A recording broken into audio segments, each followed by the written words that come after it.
Mike Waltz, and I am thrilled to be with you folks today on the panel. I wanted to thank Ilan, Walid, Lisa for joining us today. Thank you, Joe, and thank you to the center for, frankly, keeping up the fight and elevating the importance, in particular in this panel, of the Western Hemisphere and our national security discussion. I know you're taking arrows from all sides, and I commend you for putting out what you're putting out into our national security discussion, and where a lot of folks, I think, would shy away from it. So I certainly want to commend you from that. And then finally, I see some of my fellow Green Berets in the audience. The Western Hemisphere has long been an area, I think, where we've thrived and where we specialize in working by, with, and through our allies. I like to say often that our brothers and now sisters in the SEALs and the Rangers are great at finding and taking care of our nation's enemies. As Green Berets, we're great at finding and taking care of our friends to take care of our mutual enemies for us. And from El Salvador to Nicaragua to Plan Colombia, it's somewhere that I think we've really been able to have an impact on our national security. So, Ilan, let me start with you, and let's just dive right in. Okay. We're going to talk today Iran, we're going to talk Russia, and we're going to talk China in particular. As they, I think, and I agree, Joe, I really appreciated how you put it in your note to us for the panel. I think our global adversaries, our global rivals, have made a concerted decision to asymmetrically challenge us, whether it's economically, politically, or socially, where they cannot defeat us and cannot challenge us, and that's militarily, at least conventionally. Talk to us about, you've written a lot, and I think you've really been a leader and an expert of what Iran is doing in Central South America. Where's it going? They've been there since the 80s. I think all of us that have followed this have known. Have they, kind of what's their metric for success? What's the short-term, long-term goal now 30, 40 years later? What is Iran really trying to do? And if I could ask you, just kind of let's go big to small, because I think too often in those of us that follow this closely, we're so in the weeds and individual countries and groups and companies and negotiations. Let's take a step back a moment and kind of, what's the goal? What are they doing? Sure. Well, this is an easy question, right? There's a lot to unpack here, but if you were going to go big to small, we have to start by understanding that the Iranians have had this enormous strategic reversal of fortune from bad to good over the last half decade. As a result, so if we sort of dial back the clock and we look at where Iran was in 2012, 2013, the Iranian regime was charitably on its last legs, certainly economically, as a result of this tightening vice of U.S. and multilateral sanctions that were being applied on the regime. Just by way of example, the Iranian rial went from I think it was 7,000 to 1 to 11,000 to 1 to 36,000 to 1 to 72,000 to 1 American dollar. Right? We effectively, through our economic pressure, helped to crater the Iranian economy, or at least we're about to. And then we had an administration here in Washington that thought that it would take the higher road, that it would sort of throw an economic and political lifeline to the Iranian regime that would result, the president hoped, in a change in Iranian behavior, into a more constructive actor. Sure. The reason for this is, I think, both personal ideology, but also strategic reality. We were at exactly that same moment, we were engaged in a foreign policy of sort of pulling back over the horizon in the Middle East, of strategic disengagement. Right. We were doing so at the time that ISIS was rising. We were doing so at the time that dangers were gathering in the Middle East, and we couldn't leave that political space empty. So this solution, we all have our thoughts about it, but at least from the vantage point of the White House at the time, was a Band-Aid that would fix all things. It would rehabilitate the Iranian regime internationally. It would also position Iran to be a deputy with regard to what we wanted to do, the counterterrorism fight against the Islamic State, what have you. Dial this forward, 2.5 years, right? We're about 2.5 years from since implementation day. of the Iranian nuclear deal, and we realize that the opposite has happened. You can very clearly see the writing on the wall in terms of what Iran is doing in the Iraq-Syria space, in Yemen, in Lebanon. The Iranians, very charitably, are erecting a new empire. And they're thinking spatially, they're thinking strategically, but most of all, they're doing so because they feel emboldened. They feel emboldened by the policies that we've implemented. They feel emboldened by the enormous economic offsets that we've provided in the service of this policy. Parenthetically, by way of explanation, it's useful to understand exactly how much money we're talking about. I work for a nonprofit. I have no idea what $100 billion looks like. I would love to. But I do know what it looks like for the Iranians. For the Iranian national, total national GDP in 2014 was $415 billion. So what we're actually looking at, roughly, is a near-term economic grant, sort of offset, that is roughly a quarter of. You're talking about the cash that was released. Right, correct. And by the way, hard currency, by the way, which hard currency released in various ways, right? There was the $1.7 billion that were ignominiously sort of spirited by airplane in pallets of cash in foreign denominations to the Iranian regime, but also the release of over $100 billion in previously escrowed oil revenue. We had sort of essentially seized it, or asked our allies to seize it, the way we would do a RICO seizure. And we were sort of liberating these funds. By way of comparison, this sum of money proportional to the Iranian economy would be as if somebody gave the U.S. a near-term cash grant of $4 trillion. The reason this is important is, every American citizen, if they were asked what they would do with $4 trillion, they would end up at the same answer, which is everything. Yeah. Because it's so much money that you can do everything that you want. You don't have to make hard strategic choices about guns over butter. You can have both. Right. And that's why you see the Iranians simultaneously making significant sort of internal economic investments, but also externally striding more and more aggressively in a regional sense, and investing in strategic capabilities like ballistic missiles that over time, in the aggregate, make them a much more dangerous, a much more expanded, and a much more resilient adversary. So the way this all links up with sort of what we're here to talk about today is the fact that Iran's strategy isn't localized to the Middle East. Mm-hmm. Iran has historically thought about Latin America sort of in very broad terms. It's been here since, it's been in the Western Hemisphere since the 1980s, when it helped Hezbollah, its chief terrorist proxy, set up shop in the tri-border region. Right. But increasingly, as we move into this cycle where Iran, since the early 2000s, has been constrained as a result of revelations about its nuclear program, it saw Latin America as an avenue for interaction, for money laundering, for black market activity in a way that would lessen the impact of sanctions within its core territory. And we are now past that stage, right? Iran is rehabilitated. Iran is economically much more stable. And we're entering a period where Iran's investments, the investments that Iran has made so far in the region, have the ability to expand fairly dramatically. I think there's the conventional wisdom has it that Iran's interest in Latin America was effectively derivative. It was derivative because there were leaders like Hugo Chavez that would talk with the Iranians when no one else would, and it was derivative because if the U.S. went to the Middle East, Iran was saying, well, okay, fine, we'll go to your geopolitical backyard, as they would frame it. I don't think that's true, and I don't think that's true because if you listen to what Iran's leaders are saying now, even today, it's very clear that investment in Latin America was not a Mahmoud Ahmadinejad project. It wasn't a project that began and ended with the last Iranian president. This is a project that has legs. It's a project that's a priority investment on the part of the Iranian regime. And it's one that's very likely to benefit, not in a way that we would think is a benefit, but certainly in a way that the Iranians would think is a benefit, from this this mass infusion of cash that Iran now has. We're likely, over the next several years, to see the ripple effects of that in our hemisphere, through greater Iranian commercial activity, through greater Iranian involvement with leftist political parties, and through greater Iranian sponsorship of non-state entities in a way that I think is very inimical to American interests.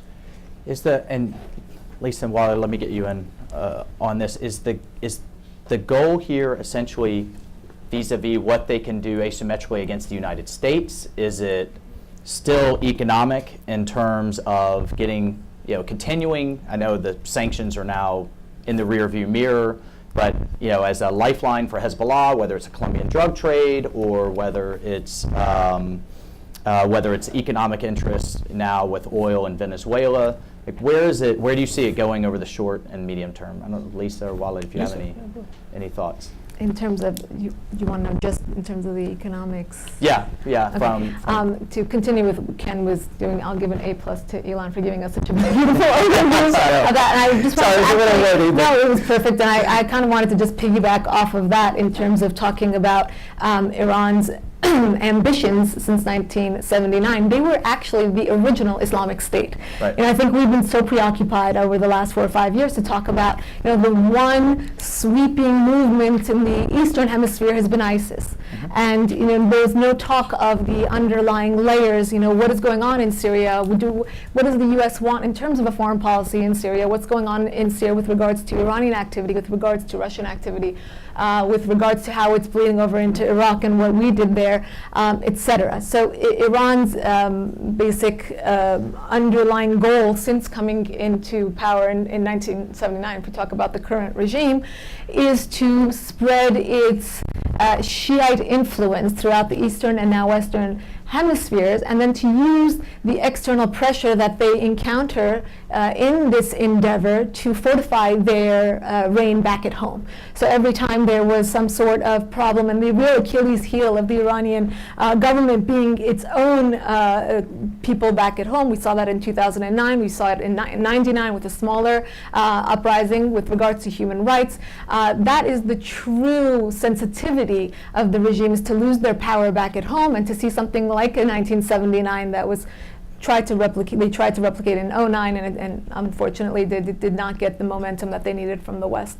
But with regards to now where they are in Latin America and their activities and ambitions there, to be at the foot of the United States, to be in a place where money can flow in and out, to be somewhere where no one's looking, to be somewhere where no one's stopping them, to be somewhere where they actually had legal passports in their hands, to be somewhere where they can get direct flights from Caracas to Tehran with no problems at all. And for us to now be sitting here in 2017 discussing what they've been doing for over 2 decades.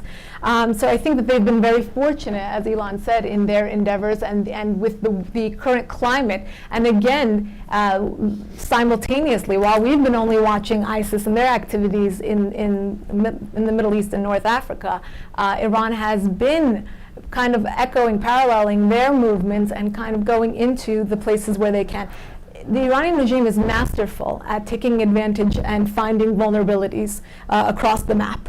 And they did so in Iran in 79, right? So they came in, they did so in Iraq right afterwards in the 80s. They continued to go back to Iraq more recently when we helped serve up Iraq on a silver platter to the Iranian regime. They're doing so in Yemen, in Lebanon, et cetera, and the list goes on. And they've been able to, through these different endeavors and through spreading their Shiite influence, fight so many different proxy wars without getting themselves involved, spread their influence, improve their economic means, and at the same time not get involved in any heated situation to the point where it would affect their own integrity as a nation or their reign back at home. So I think that looking at these different bullet points and looking at their different ambitions, they've been able to pretty much check off each box.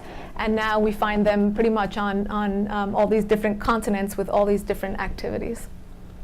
So what does, I think a question that a lot of folks who don't follow this as closely as you all do ask is, how is there a natural audience in, Catholic, Christian, Latin American focus, kind of, Central South America? How has Iran managed to make such penetration, both at a political level, at a military level, and then at a societal level? Walid, I don't know if you have any thoughts. If you allow me to proceed this, to begin Sure. with a very short genesis of how Iran got there. Sure. From the Middle East, because the title is Regional Right. Impacts, and I followed it actually over 3 decades. 1987, I published a book in Beirut in Arabic projecting the Iranian strategy overseas. That was still under the Cold War. And that regime had strategies under the Cold War, and then they matched with the post-Cold War era. So it goes like this. It goes from the very small side. In the 70s in Latin America, as far as we know, there were no jihadi Khomeinist pro-Iranian Shia factions. So the little groups that we have been able to research were Salafist. Salafi meaning Muslim Brotherhood or the likes. At the time, remember, during the Cold War, the Salafists and the Brotherhood, the Sunni side meaning, felt that they were allies with us against the Soviet Union, right? We found them actually in Afghanistan. So in Latin America, they were comfortable, there were no action against them. Actually, they were with us against the communists. So then something happened that everybody on the panel, I think, agree with. So 1979, the Iranian Revolution. That changed everything. It changed everything with stages. Number one, the Iranian Revolution was able to have a universal vision in Latin America. They did the analysis that they could have an alliance with radical forces, not just in Latin America, also in Africa and Asia and elsewhere. But there was something else that Iran was able to achieve to allow its arm, because Iran is present really on the ground, grassroots in Latin America, not as Iranian Persians, but as Hezbollah. Now, by the creation of Hezbollah in Lebanon in 1981, what they were able to do is the more they took over in Lebanon, the more they created areas where they can recruit from Lebanon into a very vast network of the diaspora. That's how they ended up in Venezuela, in Argentina, in Brazil, in the Andes, and elsewhere. They didn't come as individual Hezbollah fighters. They actually penetrated the Lebanese diaspora, the communities. I worked a lot with these communities around Latin America, and they have been telling us that Hezbollah has been pushed by the Iranians with funding, with everything that the panel has been discussing. But there was another benchmark. The other benchmark was in 1990, when the Syrian army with Hafez al-Assad at the time, invaded Lebanon. When they invaded Lebanon, what did they do? They actually controlled the institutions of the state, the Ministry of Foreign Affairs, every agency. From that moment on, 1990, if you look at what was happening in Latin America, including the strikes in Argentina, everything got bigger. So a little change that occurred, a couple changes that occurred in the Middle East. One is the Iran revolution, and second is the takeover of Lebanon, gave a huge boost to actually Hezbollah's operatives in Latin America, and the rest is history as we know it.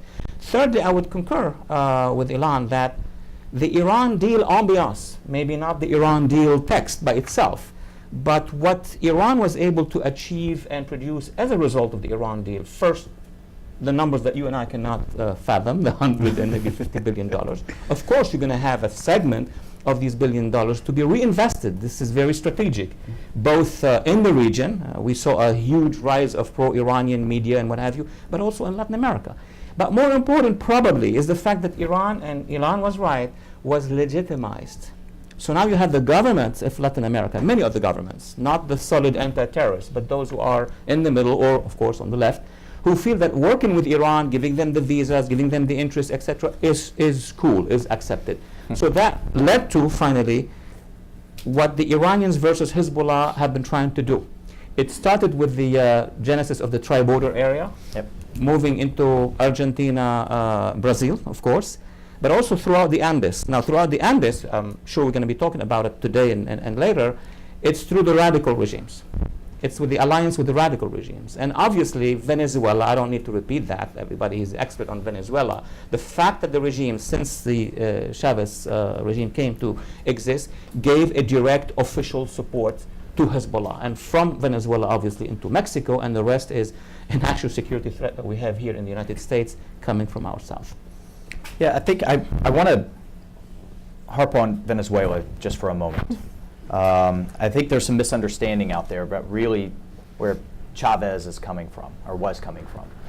And from a pan-Arabist standpoint, or from a leftist standpoint, or a blend of both, but I think there's a misconception in national security circles that this is a humanitarian crisis. It's really a shame what's going on there, but I don't think there's a true appreciation for the threat that's emanating. And we haven't even gotten into China and Russia and their kind of presence in Venezuela at the moment and what they're doing in terms of resources. But there's folks certainly here at the center that believe Venezuela risks being the next Syria, and that it's certainly misunderstood the Venezuelan diaspora that is over in the Middle East and that is in the little Venezuela in Syria, the radicalization that's going on. Do you agree, disagree, think that's overstated, understated? Where, bottom line, does Venezuela risk being the next Syria in the Western Hemisphere? We're seeing the precursors, could be, potentially, of the same thing that we saw with the Syrian regime in 2011, 2012, in the heels of the Arab Spring. I'll start with you. A quick one. To make it very quick and summarize, I see 3 points. Point number one, the difference between Venezuela and the rest of the Latin American countries, either cooperation or penetration by Hezbollah and the allies, is that Hezbollah and Iran are part of the regime now.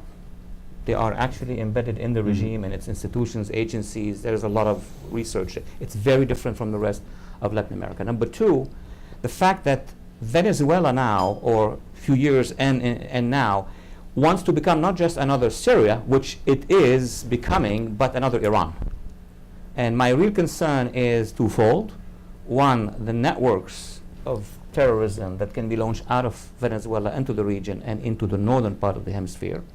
Second, it's the first time I'm saying it here, I look with great concern at the possibility, if the Iranian strategic weapon system is not contained, and I'm not talking about only the nuclear, but what worries me are the missiles, long-range missiles.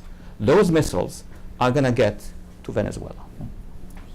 And we haven't even added the North Korean I'm not adding anything at this point in time. Lisa, any? Yes, exactly. Yeah, agree, I think disagree? 100% agree with everything Walid, my good friend, said. There is obviously the threat of the pass-off scenario as well. There is, if you want to compare again Venezuela to Syria, your original question, talk about a country that, well, not only do they already have cultural reciprocity, you have pockets of Venezuela where you have Syrians, and you have pockets in Syria where you have Venezuelans living, but you also have, the humanitarian crisis, as you said. You have the fear of foreign intervention being used to make the people rally around the flag. That's always been, the concern, and a theory that I know Joseph has written a lot about as well. And more importantly than anything else, you have a leader who would be crazy and desperate enough to team up with other crazy and desperate rogue individuals to take forward their ambition, and mainly to stay in power. And I think with, if you want to again compare, the last similarity you see is the refugee crisis that's very much impending, and we'll probably see more and more of people pouring out of Venezuela. You have the threat of those individuals being radicalized, those individuals working as operatives for the Iranian regime, those individuals going into other parts of Latin America or coming up north. So there's a lot of vulnerability that stems from the political chaos that we're seeing there. All right, so I think Lisa stole a little bit of my thunder, but no, it's okay. So three sort of very small points. First of all, I think that's absolutely right. And unlike everybody else here, I am not a Venezuela expert, but I can tell you from having spent a lot of time looking at the second order and third order effects of what's happening in Syria, that we need to be thinking about Venezuela not in national but in regional context, in terms of transborder migration, in terms of what's going to happen with sort of the stressors that Venezuela's rolling collapse has on neighboring states, on neighboring economies, social infrastructure, things like that. Charitably, the region is not well positioned for a fully failed state. And we know this, we understand this. I don't think we've gamed out properly what it's actually going to look like for Venezuela's neighbors. A further collapse, even though this is taking an inordinately long time by regime collapse standards. The second point is that Venezuela's weakness is an opportunity. It's an opportunity for regimes that historically have struggled to get a foothold in the region. Right? I mean, China has a very strong economic position. Russia has a robust economic position. Iran, less so. Iran is has a comparative advantage on other fronts, right? Operational presence, things like that. But a weak Venezuela, a Venezuela that is essentially a supplicant to external actors, is a permissive environment. It's a permissive environment for actors that extra-regionally that are likely to wish the United States and its allies not a lot of goodwill. And the third point, which I think is necessary to understand, is that in many cases, or at least in the case of Iran, the damage has already been done. If we think about historically about the role Venezuela has played, the most important role Venezuela has played, at least in the context of Iran's penetration, has been to serve as a gateway to access to other countries, to access to the Bolivarian nations, the nations of the Bolivarian Alliance of the Americas, Bolivia, Ecuador, Argentina under Kirchner, and what have you. And those connections, those ties have already been established. And this is why, and I think most people don't understand, that Iran, I always like to sort of to use a sports analogy that sort of from the Iranian perspective, Iran's regional presence in Latin America it's like the bottom of the third inning, right, in baseball. This is, there are trend lines that are already visible, but the game is far from over.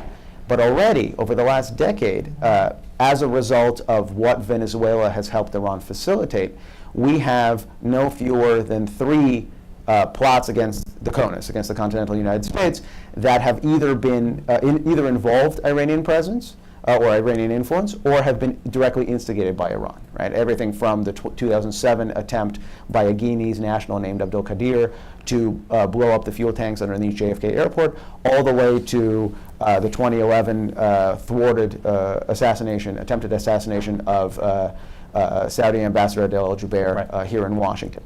All of these things, and in the middle there was some interesting cyber activity that was launched by Iranian diplomats working with Venezuelan diplomats intending to target American infrastructure. This speaks to the fact that what Iran has built in the region already is formidable enough to not think about just conceptually, right? This is an operational capability. And it's one that, as a result of Venezuela's weakness and as a result of Iran's comparative strength, is likely to grow over time. So the fun question. You're sitting in the Oval Office. You've just walked President Trump through this kind of landscape and this dynamic. What do you recommend to the president we do about it? And I had this happen to me as I walked Vice President Cheney through the other fun problem of Pakistan, and he turns and says, "Okay, Mike, what do we do?" So what do we do? What do you recommend to the president that we do over the next 4 years, over the and more broadly? And I know that encompasses the Iran policy, that encompasses a number of things, but specifically with them in our back door and in our backyard. That's the most difficult question of the morning. It's supposed to be fun. I think it's fun. It is fun, yes. So now what? So let's do projections, of course. Right. This is not based on information. We're not in the Oval Office, but we're just imagining. Recommendations should be based on what Congress has discussed over the past many years. I mean, Congress has had a lot of the good discussions. And of course, the past and the current administration, that you have 2 directions, 2 tracks. Track number 1 that is important and fast to address is the military containment. I worry about stages. When a stage is fulfilled, then we have a higher price for the next stage. And the next stage now is making sure that Iranian strategic weaponry is not established, deployed in Venezuela. That reminds us of the Cuba situation, but that is something that scenarios should come out from the NSC or Pentagon or others. Far away from that, the long-term work, in my view, is to make sure to empower the Venezuelan people. That's the real long-term solution for Venezuela. And as it was mentioned, Venezuela now is open for the situation. So basically, what does that mean? We need to be supportive of civil society in Venezuela. We need to be supportive also of the political leadership of the opposition in Venezuela. I can tell you one thing. Both overt and covert. Overt and covert. I would say the overt is good. We could do a lot of overt. The covert, we'll leave it to the covert people. Right. But overtly is very important because now with social media, now with all these technologies, you could move a lot of masses. I mean, Iran's Green Revolution was called the Twitter Revolution, and it was in 2009. I don't want to talk about Iran now and what we should do there, but something similar. things are changing in terms of danger, more danger, but also more hopes. I see more hopes in Venezuela. So these would be my two recommendations. One is for the military and national security people, and one for the diplomacy and for democracy engagement and so on and so forth. I think, broadly speaking, I would tell anybody in Washington, our president now, to get off the broad narratives. I think before the ISIS crisis, it was, if we make peace between the Palestinians and Israel, there's going to be, a utopia in the Middle East and around the world. And then with regards to foreign policy, now the president currently is surrounded by individuals like Metis and Tillerson who think that the ISIS problem is the end-all, be-all. And once there was such a big pat on the back after the liberation of Raqqa, yeah, right, about there really being this, end of modern jihadism as we know it, but to look at more carefully a conversation between two individuals at a Starbucks than what's going on broadly in Raqqa. So I think the message here being that it's where we're not looking, and to be more proactive about Iran's activities, and to look at movements on the ground. I was summoned by the Pentagon in 2005, this is before the Green Revolution of '09, to do an undercover investigation into grassroots, underground political groups that are viable in Iran for regime change. And you think about this is way before 2009. This is an idea that was definitely floating around. I did a documentary about the third option being, it used to be either you let Iran get the bomb or you bomb Iran, and there was no in between. And we've seen through the colorful anecdotes and through Twitter and YouTube the faces of the people of Iran and what they're capable of doing. They tried to do it in 2009, and while we can't replicate that moment was lost, we see the potential of the people of the world, whether it was Tahrir Square in Egypt or Iran, or now we can see Caracas doing perhaps the same thing. So I think the important thing is I think we have a president who's very much a interest-aligned foreign policy president, not an allies-aligned foreign policy president. So he's able to make these relationships, fortify these relationships, as we saw from his Middle East trip and now his Asia trip, is that we can look more closely at developing relationships with the people on the ground, having more knowledge and intel about groups and kind of organization and think tanks, humanitarian groups, etc., that can give us more information about the people. Iran has established almost 100 Iranian cultural centers in Latin America. Why does the Latin American person care about Iran and want to learn about it so much? I mean, this is how they're infiltrating societies, and we should be doing the same. The thing about American foreign policy that's been lost over the last 8 years has been this idea of we don't need to be there, we don't need to be there. Well, the damage of not being there, not having a seat at the table is much more than being there, even if we're passively present in any continent, in any country, in any crisis. So I think that's what we have to really tune in to and have the pulse, even though we're reluctant to get involved militarily or even be putting any more pressure on Venezuela, because we know it could be used to, again, rally the people around the flag. It's been done, and Joseph has written extensively about this concept alone. So I think that should be more of our focus. Yeah, sure. Well, we still have to get to China and Russia right, exactly. and questions.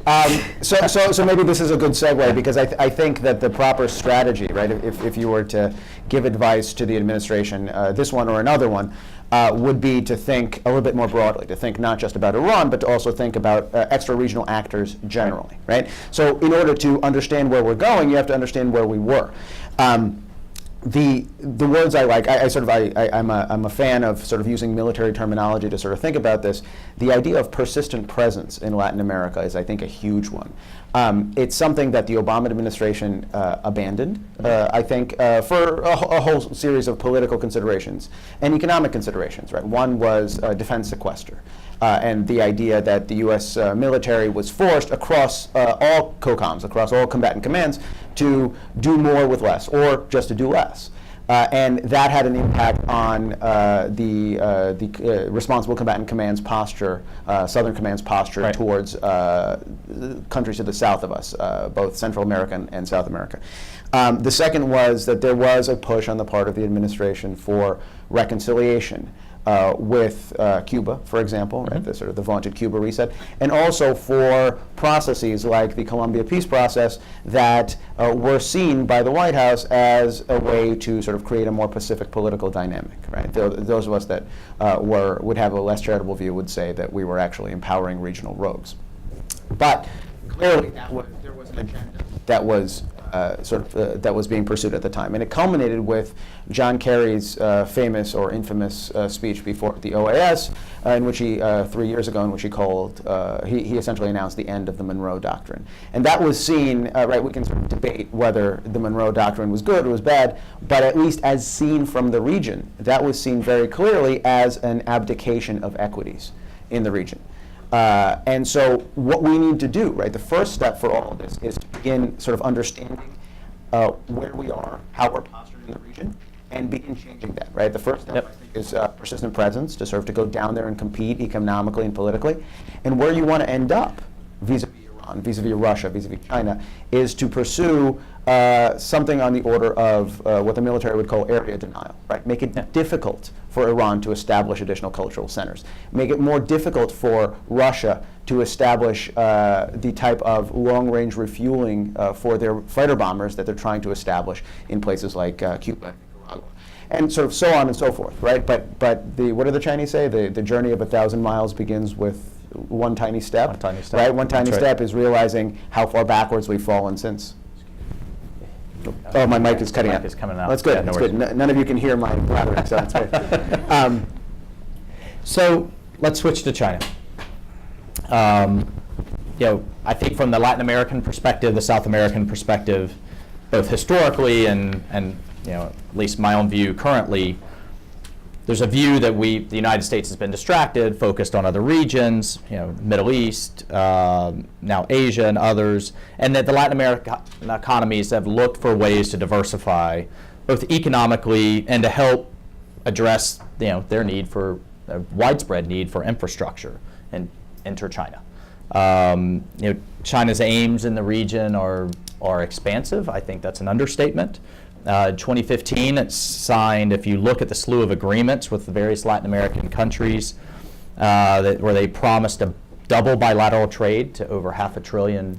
And there was recently just an article now, let's get into the Trump administration, in the Diplomat that said Trump makes China great again in Latin America. And does Trump's approach to trade and foreign policy, at least as we've seen it thus far, does the president's approach make more room for China in the Western Hemisphere? Where do we see that going? Please, obviously, I think our stepping back from TPP and the historic bend, and particularly in South America, towards Asian trade, and now with the Chinese push, where do we see that going? And again, as I always like to address, what do we do about it? Anyone want to jump in? I'll say just sure. a little piece of it. China presence in Latin America, it could be compared to China presence in Africa penetration. It's I think it's a great economic, analogy. it's commercial, it's in other areas as well. The Chinese have moved from the old Cold War methods of backing far left-wing Maoist groups to acting worldwide as a capitalist force, with the main company being the Communist Party. So it's a different strategy, different view. And their their positioning versus us on those two continents, and particularly in Latin America, is different from Russia. Russia is more confrontational. Russia is actually backing the forces we have a problem with.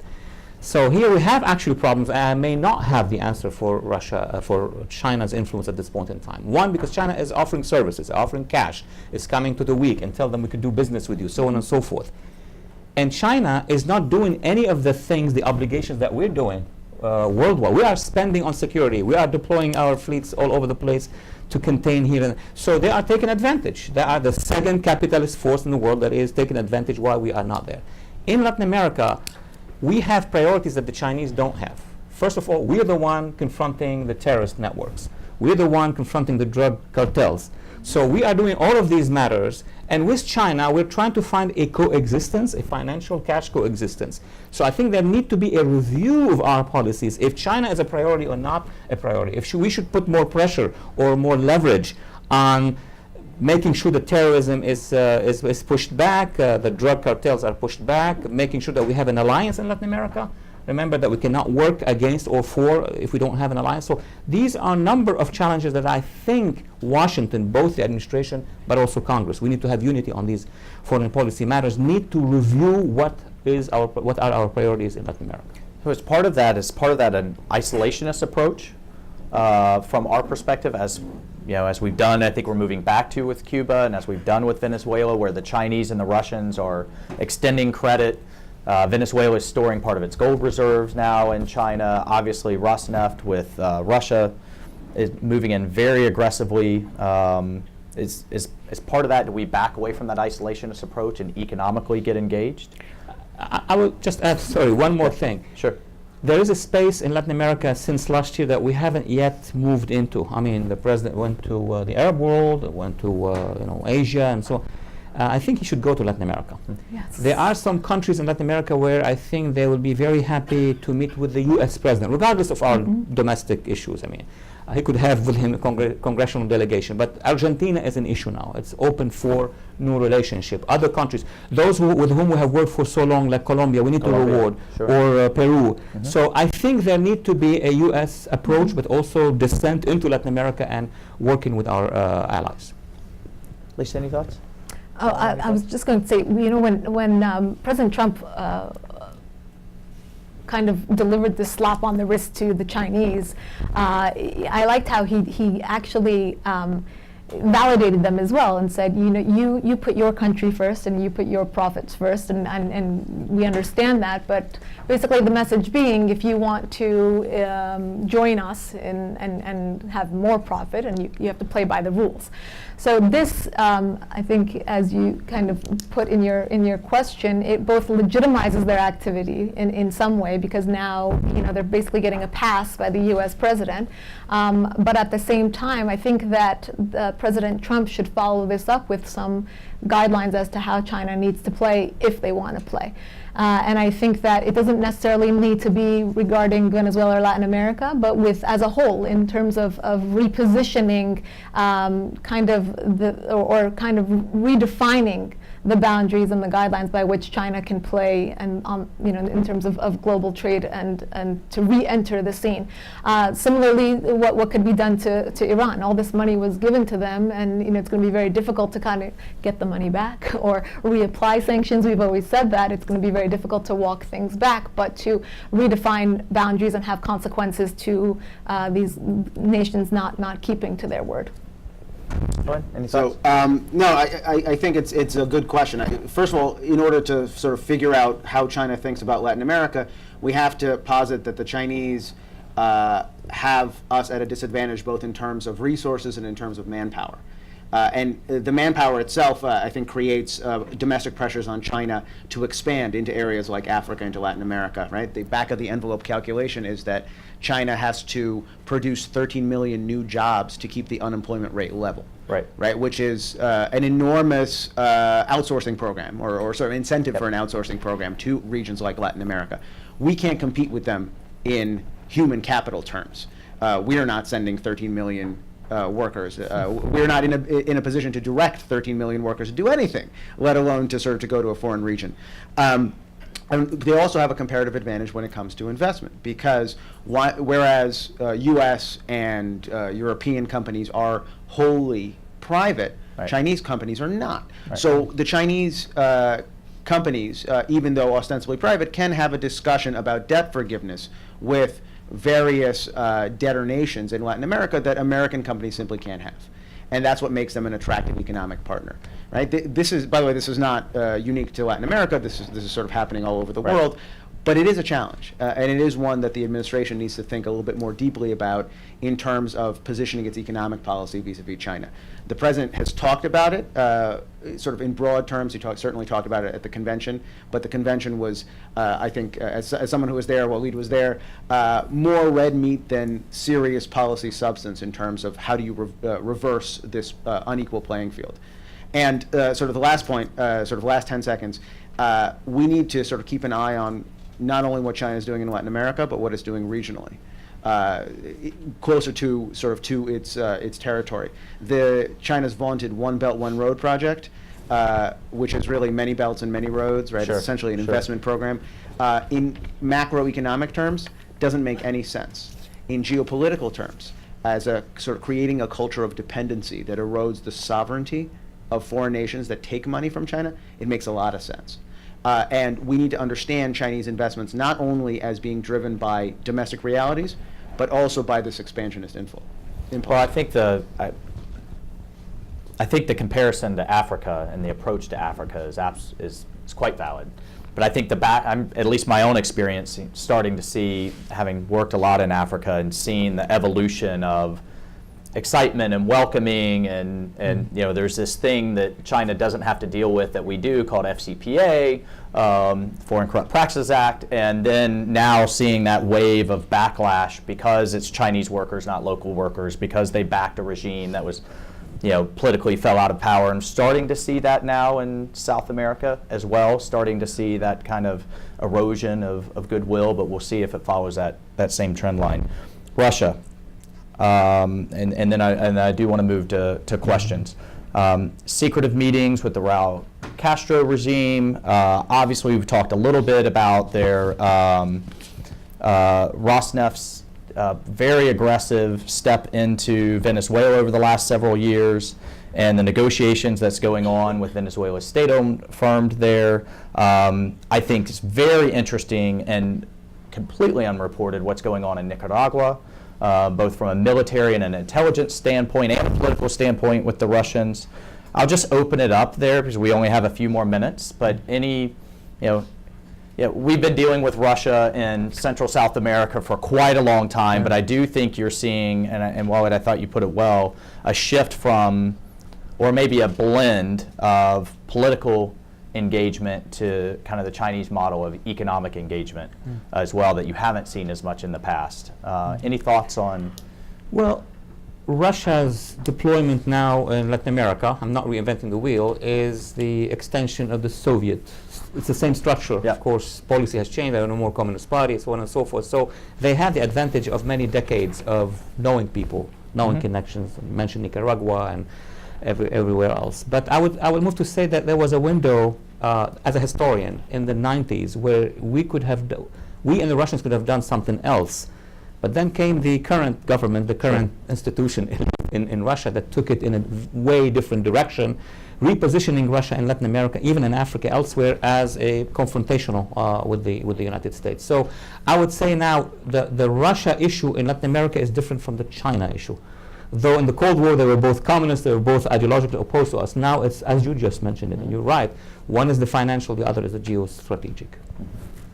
Any other thoughts on Russia? We'll go to questions. Yeah, I think the Russian model is also changing because the aspirations have become so much more solidified in the sense that they're almost overexerting themselves in terms of being present somewhere with involvement everywhere. And I think the ability to be in Venezuela in more of a shadow capacity allows them to take advantage of what they're after, which is influence and more so opportunity, economic opportunity, and to basically expand their sphere, which allows them to do so without them having some, but they are very much public about this relationship with Venezuela, which, you know, has been this unashamed kind of public and grandiose Putin-esque kind of a regime that we've seen. I think it's just more of that. Right. So there's this, I don't know how many of you speak Russian. I do. There's this saying that roughly translated is that a sacred space shall never remain empty. It's sort of in the Russian lexicon.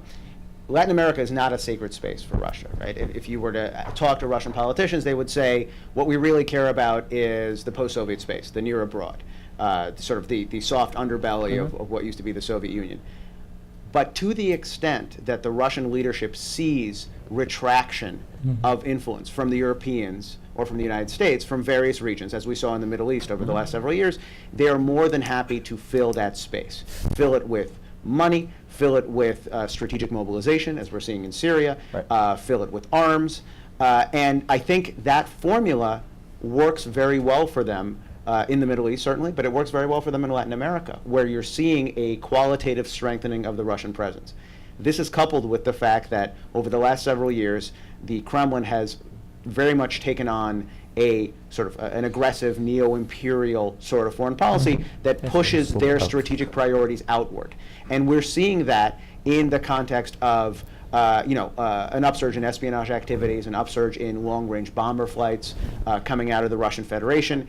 All of this implicates the Western Hemisphere insofar as they need things here in order to accomplish these broader strategic objectives. And that's why you see the intelligence dialogue that's going on between Moscow and Havana. That's why you see the sort of the military-to-military cooperation that you see between Russia and Nicaragua, right? This is all part of a larger continuum, but it's a larger continuum that's enabled by our absence. Yeah.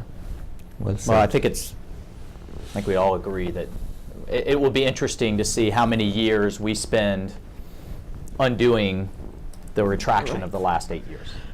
Where I think there was clearly an approach that America's influence and presence abroad did more harm than good, net, under the Obama administration, and let's see how long it takes us to undo that, whether it's in the Western Hemisphere or abroad. So I want to open to questions from the audience. Sure.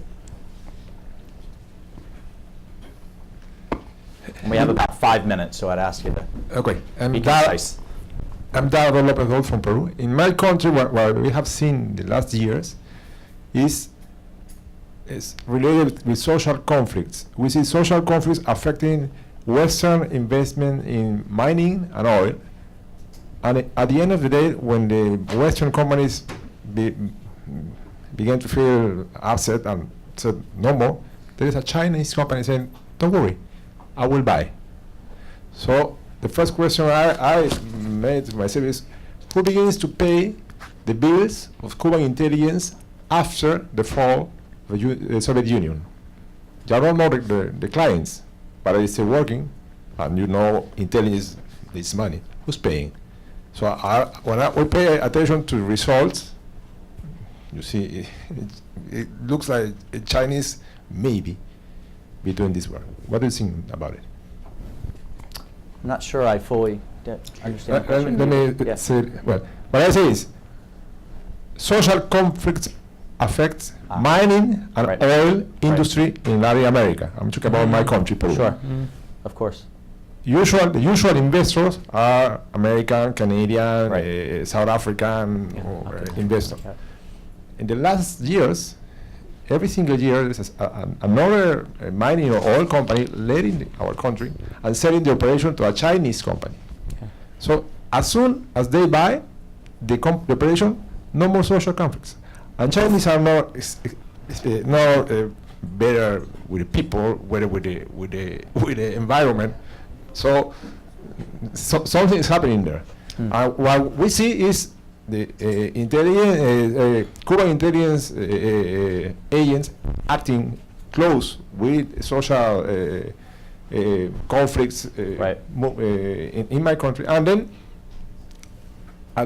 after they solve the operation, it's over. It's over. They move to others. This could be treated quickly. This is a pincer movement. You're talking about a pincer movement. So on the ground, you have those networks of radicals, and if you want to call them intelligence, etc., who create the trouble. And then when the solution is that China get what it wants, or maybe Russia in some cases, then you see the social trouble go. I understand that. My point to you or to us is that, as you have mentioned, China uses its capitalist power, cash, but has a central authority to decide. They don't go and talk to their companies, what do you think is the interest? It's just tell them go and do this. Shareholders. America and the rest of the West is just real capitalism. It's liberal capitalism. I mean, the company has to decide if it's to their interest. So that's a huge difference between the two approaches. One can provide you immediately with cash solution, and the others have to see if there is an interest in this operation. That's why it's very challenging. I'm not sure I fully understand the question. This is a pincer movement. You're talking about a pincer movement. So on the ground, you have those networks of radicals, and if you want to call them intelligence, etc., who create the trouble. And then when the solution is that China get what it wants, or maybe Russia in some cases, then you see the social trouble go. I understand that. My point to you or to us is that, as you have mentioned, China uses its capitalist power, cash, but has a central authority to decide. They don't go and talk to their companies, what do you think is the interest? It's just tell them go and do this. Shareholders. Yes, ma'am.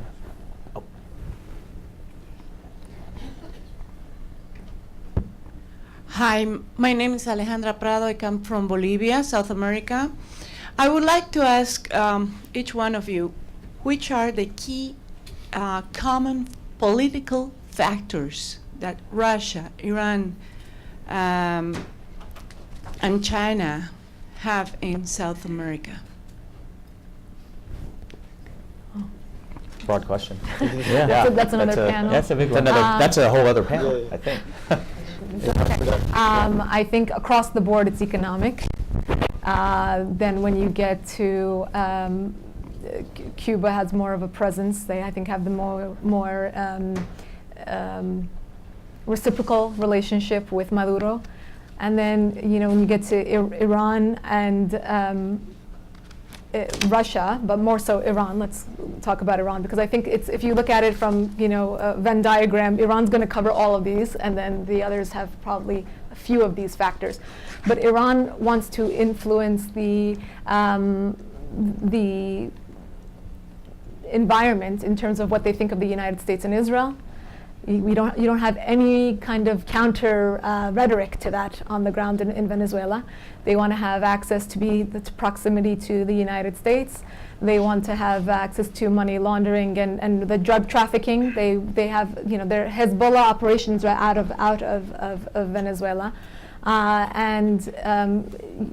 also want to expand their sphere of influence. Now, I think Russia has most of those, minus the jihadi element, except they're not so opposed to it as we see their involvement in Syria and elsewhere. And the rest, I think, would be more so the economic opportunity. A lot of, you know, China, Russia, I think they are equal opportunity opportunists. So when you think of it from that point of view, they are everywhere and anywhere they can be, and this is obviously a ripe opportunity for them. I think we have time for one more. Yep. Yeah. Morning. Jorge Lozano. I've been protecting the homeland in America since the 80s. Question to you is about the banking industry. I was invited to Panama to do an assessment on the Panama Canal, okay? What struck me was I thought it was going to basically protecting for incoming weapons and drugs, stuff like that, but it was mostly cash in containers. Of course, on the other side of the county, there's a bunch of banks in there. Similar situation happens in southern Texas out there, you know. You have a lot of poverty in some of those areas out there, and then, of course, you have a lot of banks out there. So I believe that what you take in the banking controls, you know, I guess, oversight of the banking industry. You see that where there's wealth out there, like in South America, there's a lot of money. So there's attraction of, you know, China, Russia, and everybody else. What's your take about the banking industry? Ilan, next question. Okay. So I'm going to try to avoid that question as much as possible. But I do think, I mean, I actually do think it ties in with some of the stuff that Walid and Lisa have talked about. Look, we're looking at permissive environments, environments that are permissive in strategic terms, places where Iran or its proxies can move around, environments that are permissive in political terms, where regimes like that of Vladimir Putin in Russia see strategic allies, and environments that are permissive in economic terms, where there are lax laws, where there are insufficient regulation, where there's a lot of empty space, territorial space, where black market, gray market activities can take place, right? This is all, I think, tailor-made for the growth, the asymmetric growth of influence that we've seen. And it's from the perspective of the Chinese, where China is more risk-prone. Chinese companies are more risk-prone to, prone to make risky investments comparatively, like in Peru, because their investments are guaranteed by the Chinese state up to a certain point. But also sort of a permissive environment economically that, because of lax banking regulations, allow, at least historically, non-state actors, but also regimes that traffic in gray and black markets like that of Iran, to move around in a way I think that's enormously detrimental. The last point here, I'm someone who's spent a lot of time looking at sort of sanctions and sort of the sanctions regime against Iran specifically, and how it how it's possible to pass new laws, just tighten regulations that make it difficult for Iran to make trade, to engage in trade, and certainly during the period, engage in trade during the period when we were still very robustly enforcing sanctions. One of the very apparent weak spots historically has been the presence of regimes in Latin America that provide Iran with the ability to launder money, to transfer money, provide them with a safety valve that made our sanctions less effective, but also have the the ancillary effect of allowing funds from the Islamic Republic to flow to other bad actors in the region. And that's, I think, a focus that has historically been very secondary to the larger conversation, but it's one that should be front and center, in particular if we anticipate that the next few years are going to see more cash rather than less cash flowing through the region. Thank you. Well, I think we're at time. Ron, that was a great segue. I think this entire issue of our rivals worldwide mucking around in Latin and South America in a way that is not helpful to U.S. interests is one of the issues. I think it's one of the most underreported issues out there. So thank you for highlighting this panel. Thank you for your time today and participating. And I think with that, we're going to break. All right. Thank you. Thank you. All right. I think we're going to do an interview with Professor Lavender right now, you and I.